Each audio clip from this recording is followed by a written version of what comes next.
سلسلہ عالیہ چشتیہ صابریہ قدوسیہ کے official YouTube channel دربار قدوسی کو لائک، شیئر اور سبسکرائب کریں۔ آج میں آپ کو ایک ایسی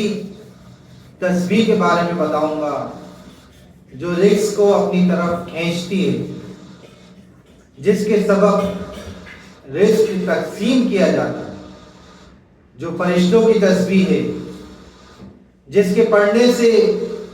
دنیا ذلیل اور حقیر ہو کر آتی ہے، قدموں میں آتی ہے۔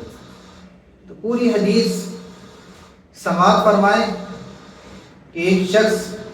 بارگاہ رسالت مآب صلی اللہ تعالی علیہ وآلہ وسلم میں حاضر ہو کر عرض کرتا ہے کہ یا رسول اللہ صلی اللہ تعالی علیہ وآلہ وسلم، دنیا نے مجھ سے منہ موڑ لیا ہے، دنیا مجھ سے روٹھ گئی ہے، میں مقروض ہو گیا ہوں، میرا مال کم پڑ گیا ہے۔ تو رسول خدا نور مجسم رؤوف الرحیم صلی اللہ تعالی علیہ وآلہ وسلم نے فرمایا کہ تم فرشتوں کی نماز اور مخلوق کی تسبیح کیوں نہیں پڑھتے جس کے سبب رزق تقسیم کیا جاتا ہے؟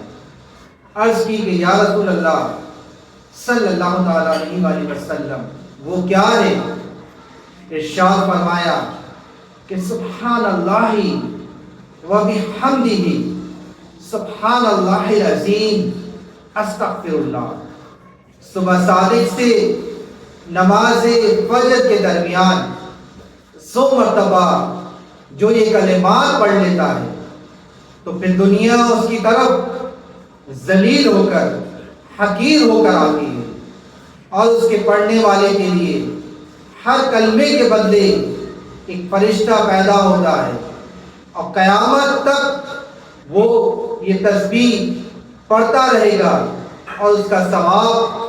پڑھنے والے کے نامۂ اعمال میں لکھا جاتا رہے گا۔ اور روایت ہے کہ جس شخص کو حضور اکرم صلی اللہ علیہ وآلہ وسلم نے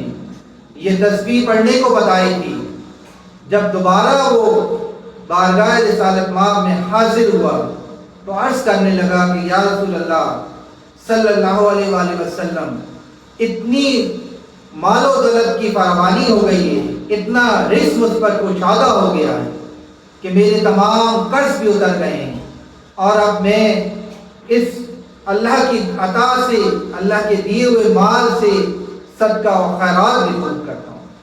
تو اس تسبیح کا اہتمام کریں، یہ نبوی تسبیح ہے، اس کے اہتمام کریں، یقین کے ساتھ، اعتقاد کے ساتھ، ایمان کی پختگی کے ساتھ اس عمل کو کریں۔